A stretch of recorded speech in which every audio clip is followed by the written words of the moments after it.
আসসালামু আলাইকুম প্রিয় শিক্ষার্থীরা, আশা করছি সবাই ভালো আছো এবং নিরাপদে আছো।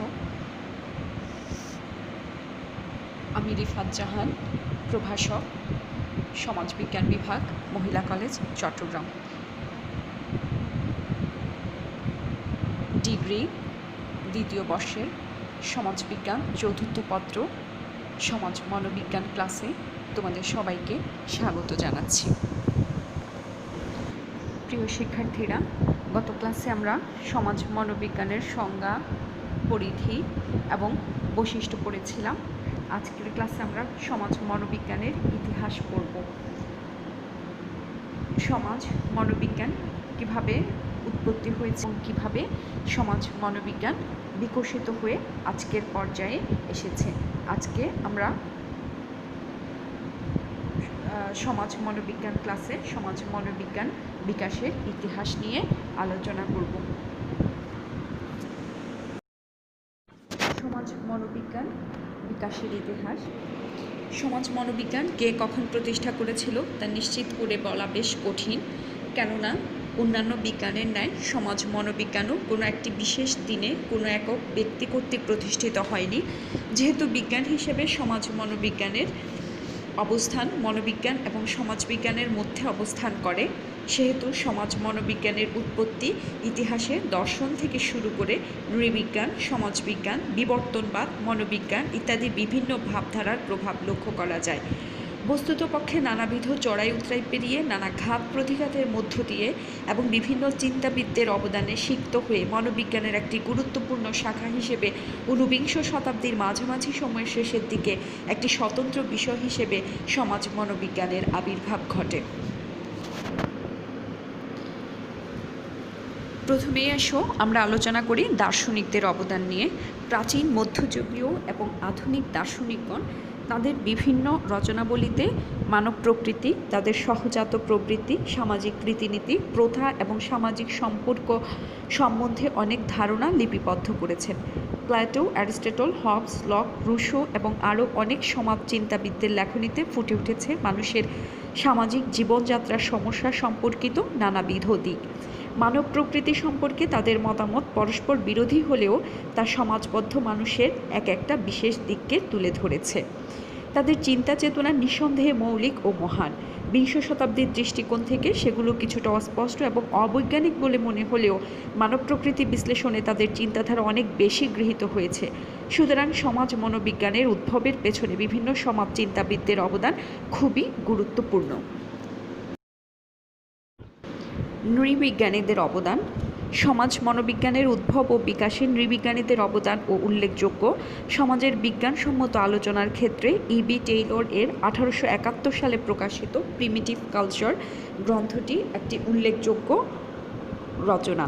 গ্রন্থটিতে আদিম মানুষের বিশ্বাস, আচার ব্যবহার, মনোভাব ইত্যাদি সুসংগত বিশ্লেষণ দেখা যায়। এছাড়াও সমাজ মনোবিজ্ঞানের উৎপত্তির ইতিহাসে দুজন প্রাচীন নৃবিজ্ঞানী স্ট্যানিথাল এবং লেজরাসের অবদান অনস্বীকার্য।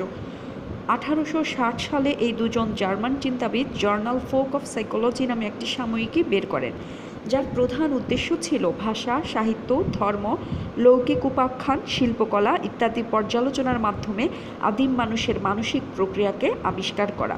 প্রকৃতপক্ষে তাঁরা দলীয় মন বা গ্রুপ মাইন্ড নিয়ে বিশেষভাবে আগ্রহী হয়ে পড়েন, ফলে তাদের রচনা দর্শনের দিকে বিশেষভাবে ঝুঁকে পড়ে। তারপরও সমাজ মনোবিজ্ঞানের ক্ষেত্রে এর একটি বিশেষ সুফল লক্ষ্য করা যায়। পরীক্ষণ মনোবিজ্ঞানের জনক উইলহেলম উন্ডকে জার্নাল অফ ফোক সাইকোলজি দ্বারা বিশেষভাবে অনুপ্রাণিত হয়ে 10 খণ্ডের ইলামেন্টস অফ ফোক সাইকোলজি রচনা করেন এবং তারই সূত্র ধরে নৃবিজ্ঞান ও মনোবিজ্ঞানের মধ্যে যোগসূত্র স্থাপনের চেষ্টা করা হয়। বিবর্তনবাদীদের অবদান। সমাজ মনোবিজ্ঞান উদ্ভবের ক্ষেত্রে চার্লস ডারউইনের প্রত্যক্ষ অবদান রয়েছে। 1871 সালে প্রকাশিত ডিসেন্ট অফ ম্যান গ্রন্থে ডারউইন মানুষের ক্রমবিকাশ সম্পর্কে আলোচনা করতে যেয়ে বিভিন্ন কৃষ্টিগত উপাদান যথা ভাষা, সহযোগিতা, সমবেদনা, প্রশংসা, কুৎসা ইত্যাদির উপর গুরুত্ব আরোপ করেন। তিনি উল্লেখ করেন যে প্রাকৃতিক নির্বাচন কেবলমাত্র শারীরিক ক্ষেত্রেই প্রযোজ্য নয়, বুদ্ধিমত্তা, নৈতিকতা এবং সামাজিক বিকাশের ক্ষেত্রেও তা সমভাবে প্রযোজ্য। ডারউইনের মতো হারবার্ট স্পেন্সারও সমাজ জীবনে বিবর্তনবাদের প্রয়োগ করেন। মানব চরিত্র বিশ্লেষণে তিনি বিজ্ঞানভিত্তিক পদ্ধতি প্রয়োগের উপর গুরুত্ব আরোপ করেন। তাঁর মতে ব্যক্তির অভ্যন্তরীণ এবং বাহ্যিক বা সামাজিক ঘটনাবলীর নিরবিচ্ছিন্ন সামঞ্জস্য বিধানের মধ্যেই মানুষের জীবন রয়েছে চলমান। তাছাড়া ব্যক্তি কিভাবে গোষ্ঠীর এক অবিচ্ছেদ্য অঙ্গে পরিণত হয় এবং গোষ্ঠী বা কিভাবে একটি পূর্ণাঙ্গ জীব অঙ্গের ন্যায় রূপ নেয় তা তিনি ব্যাখ্যা করেন। স্পেন্সারের মতে বিবর্তন শুধু জীবজগতে নয়, সামাজিক পরিমণ্ডলে ও এর উপস্থিতি লক্ষণীয়। সমাজবিজ্ঞানের অবদান। সমাজ মনোবিজ্ঞানের উদ্ভব ও বিকাশের ক্ষেত্রে সমাজবিজ্ঞানীদের অবদান ও কম গুরুত্বপূর্ণ নয়। যেমন সমাজবিজ্ঞানের জনক ফরাসি সমাজবিজ্ঞানী অগাস্ট কোত পজিটিভ ফিলোসফি গ্রন্থে বলেন, সমাজের মধ্যেই ব্যক্তি মনের বিকাশ এবং ব্যক্তিকে অবশ্যই তার সামাজিক পরিবেশের পটভূমিতে বিচার করতে হবে। বিজ্ঞান বিন্যাসে তিনি যে চূড়ান্ত বিজ্ঞানের কথা বলেছেন সেটি মূলত আধুনিক মনোবিজ্ঞান, বিশেষ করে সমাজ মনোবিজ্ঞানের সমান্তরাল। কোত এর এই অবদানের প্রেক্ষিতে লিন্ডসে এই অভিমত ব্যক্ত করেন যে সমাজ মনোবিজ্ঞানের জনক হিসেবে কারো নাম উল্লেখ করতে হলে অবশ্যই অগাস্ট কোতই হবেন সেই দুর্লভ সম্মানের অধিকারী। সমাজ মনোবিজ্ঞানের ইতিহাসে ফরাসি সমাজবিজ্ঞানী এমিল ডুরখেইম এবং ইটালীয় সমাজবিজ্ঞানী ভিলফ্রিডো প্যারেটের অবদান শ্রদ্ধার সঙ্গে স্মরণযোগ্য। এমিল ডুরখেইম গোষ্ঠী চেতনা তত্ত্বে গোষ্ঠী আচরণের ব্যাখ্যা প্রদান করেন। তিনি গোষ্ঠী মনের ধারণাটির অবতারণা করে সমালোচিত হয়েছেন। সমাজ মনোবিজ্ঞানের পদ্ধতির ক্ষেত্রে ইটালীয় সমাজবিজ্ঞানী প্যারেটোর অবদান অনস্বীকার্য। তিনি মনে করেন যে যুক্তিভিত্তিক পরীক্ষণ পদ্ধতি বা লজিক ও এক্সপেরিমেন্টাল মেথড মানব আচরণের পক্ষপাতহীন শ্রেণীবিভাগ সম্ভব। সমাজ মনোবিজ্ঞানের প্রতিষ্ঠাতা।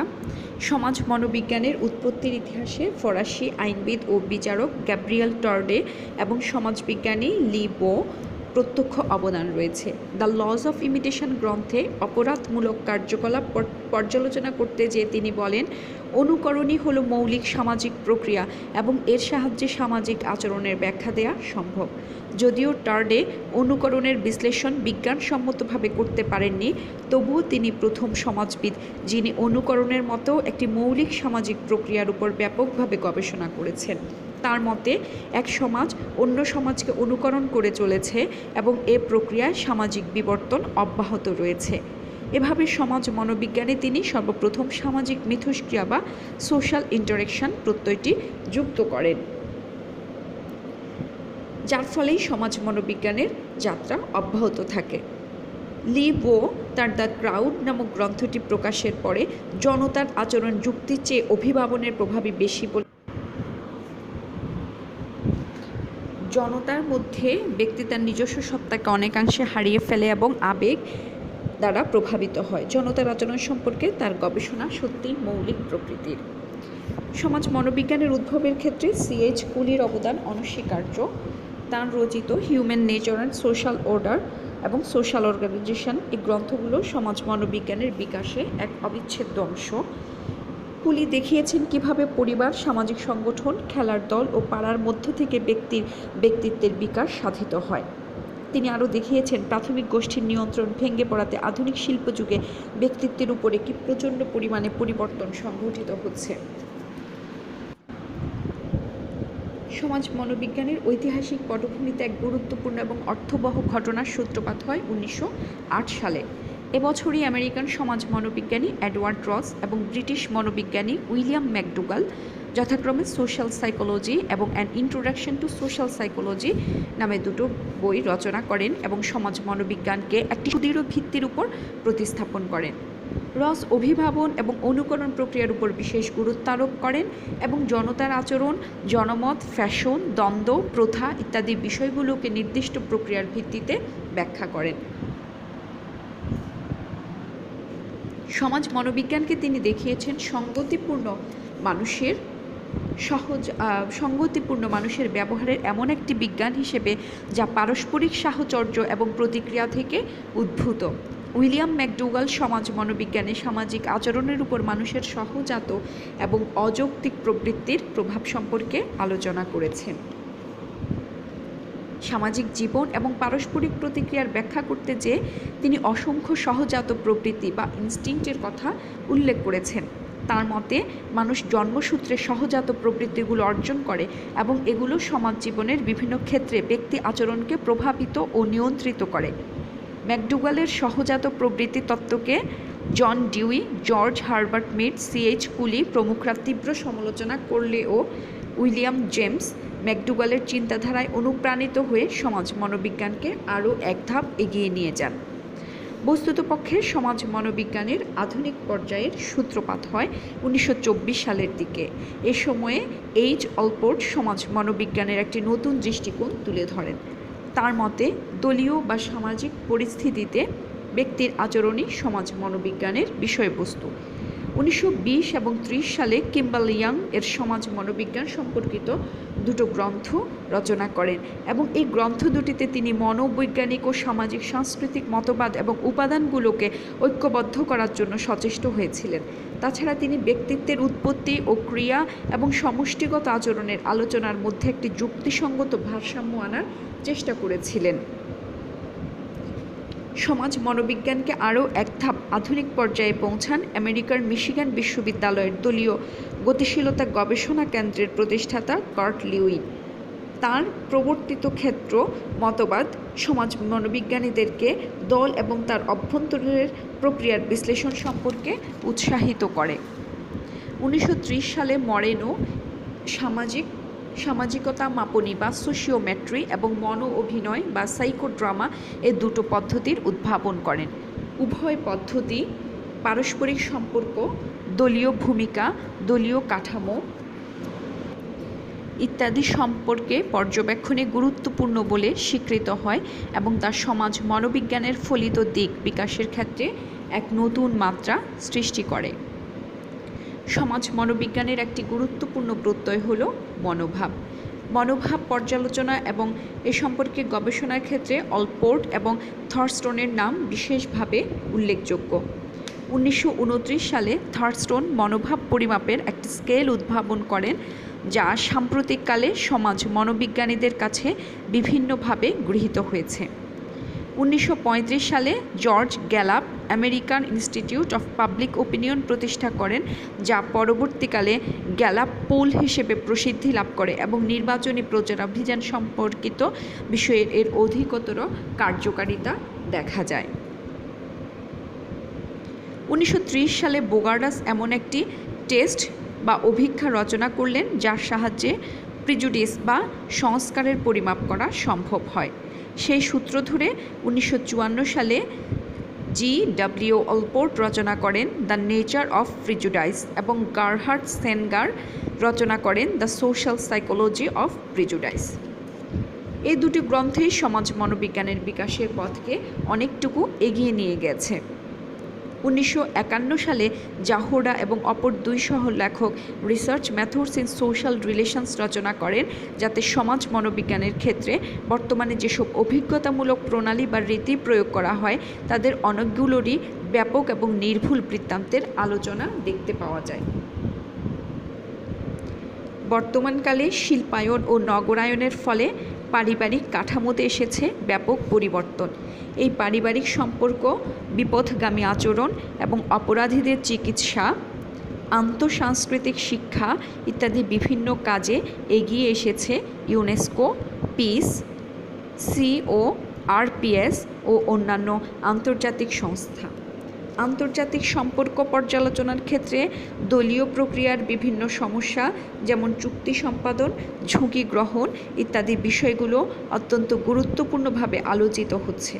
এইভাবে বিভিন্ন উৎস থেকে প্রবাহিত চিন্তাধারা আধুনিক সমাজ মনোবিজ্ঞানকে একটি মৌলিক বিজ্ঞান হিসেবে প্রতিষ্ঠিত করেছে।